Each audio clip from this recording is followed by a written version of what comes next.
What kind of person finds a single mother $30,000 for building a cabin on her own land? I'll tell you, HOA Karen. That's what the whole town of Willow Creek called her.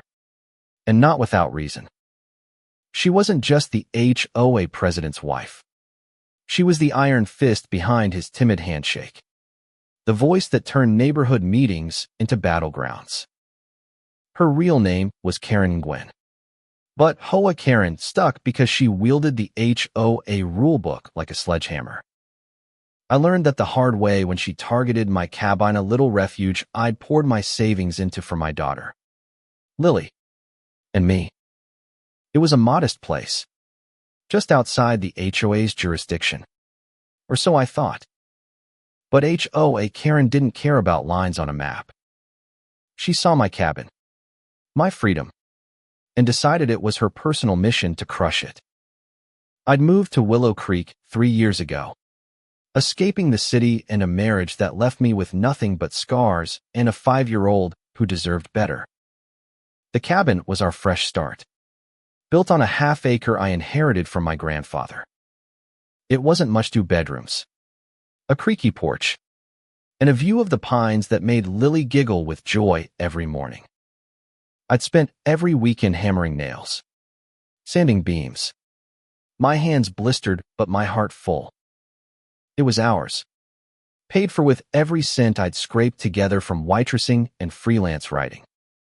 Then came the letter. Crisp, official, stamped with the Willow Creek HOA seal. Violation of aesthetic standards. It read, fine, $30,000. Payable within 30 days or face foreclosure. My stomach dropped.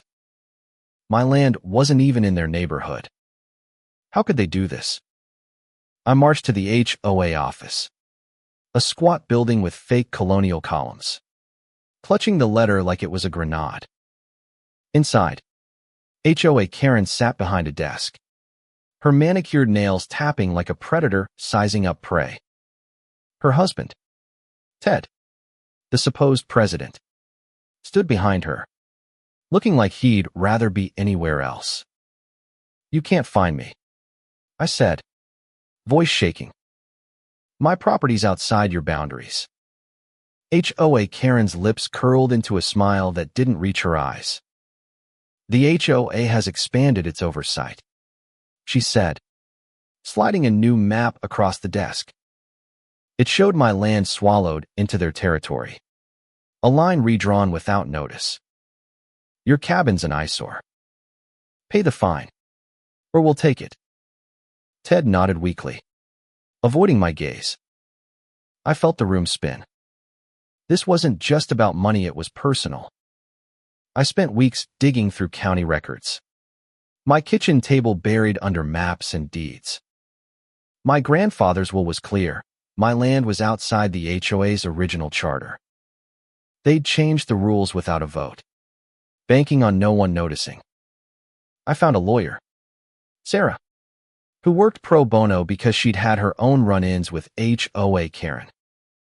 They're bluffing, Sarah said, her eyes fierce. But Karen's got influence. She's got half the town scared and the other half eating out of her hand. We filed a countersuit, not just to stop the fine, but to expose the HOA's overreach. I didn't want to just weenie, wanted justice for everyone they'd bullied. Lily deserved a home, and I'd fight to keep it. The courthouse was a pressure cooker on the day of the hearing. HOA Karen strode in, her heels clicking like gunfire, wearing a blazer that screamed money. Ted trailed her, his tie crooked, his face pale. The judge, a no-nonsense woman named Clara Holt, peered over her glasses as Sarah laid out our case. The HOA's illegal boundary shift, the lack of notification, the absurdity of fining a non-member. HOA Karen leaned forward, her voice cutting through the room. MS. Harper's cabin lowers property values. It's a shack, not a home. The HOA protects the community's standards. I felt Lily's hand in mine, her small fingers trembling. I wanted to scream that my cabin was more home than Karen's mansion ever would be, but I bit my tongue. Sarah presented the original charter, the county's unchanged maps, and letters from neighbors who'd been strong-armed by the HOA. The room grew quiet, the air heavy with anticipation. Then came the twist I didn't see coming. Sarah called a surprise witness, Mrs. Ellison, a frail widow who lived on the edge of town. She shuffled to the stand, her voice quavering but resolute. Karen came to my house last year. She said, told me to sell my land to the HOA or they'd fine me for unapproved landscaping. I sold. I didn't have the strength to fight. The courtroom buzzed. Mrs. Ellison's land, like mine, was outside the HOA's original bounds. Karen's face froze, her confidence cracking. Ted shifted uncomfortably, his eyes darting to the exit. The judge's pen stopped moving. I realized then that this wasn't just about my cabin, it was about a pattern.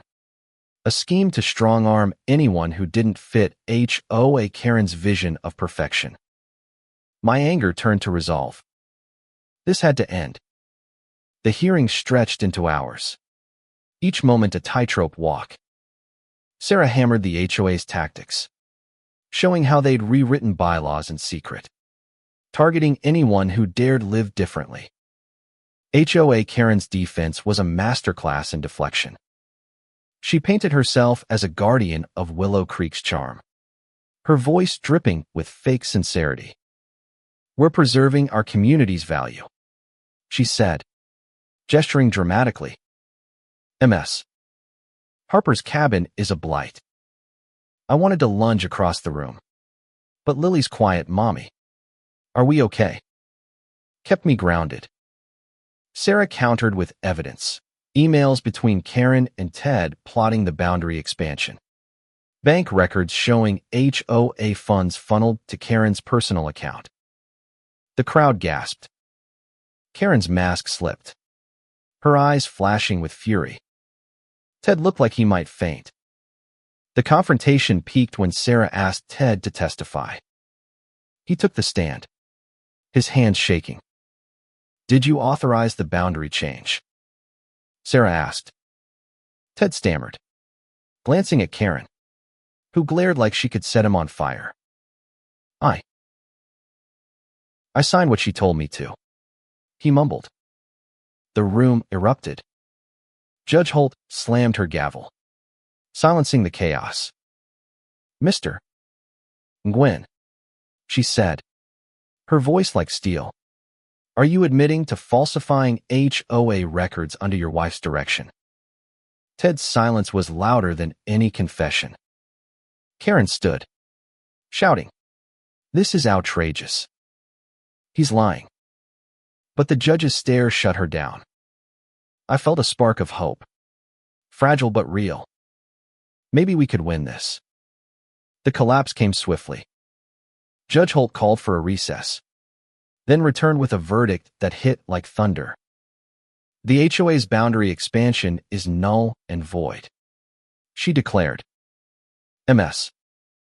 Harper owes no fine. Furthermore, the court finds evidence of fraud and coercion by the HOA leadership. She turned to Ted, her voice icy. Mr. Gwen, as president, you are personally liable for the $30,000 fine imposed on MS. Harper, to be paid to her as restitution for emotional and financial distress. Karen's face went white, her mouth open but wordless. Ted slumped in his chair, defeated. The courtroom buzzed with whispers as neighbors realized the HOA's reign of terror was crumbling. Sarah squeezed my hand, her smile triumphant. Lily hugged me, her tears soaking my shirt. But they were tears of relief. In the days that followed, Willow Creek changed. The HOA board was dissolved. and an investigation began into Karen's finances. Neighbors who'd been silenced started speaking out, sharing stories of her threats and schemes. Mrs. Ellison got her land back, and others came forward with their own claims. Karen and Ted moved away. Their mansion sold to cover legal fees. My cabin stood untouched, its creaky porch now a symbol of something bigger: resilience. Community. The power of standing up. I'd walk outside each morning, Lily skipping beside me, and feel the weight of our victory. It wasn't just about the money. It was about proving that no one, not even HOA Karen, could take away what we'd fought for. Looking back, I think about what makes a home. It's not the size of the house or the rules you follow. It's the love you pour into it, the people you protect, the battles you choose.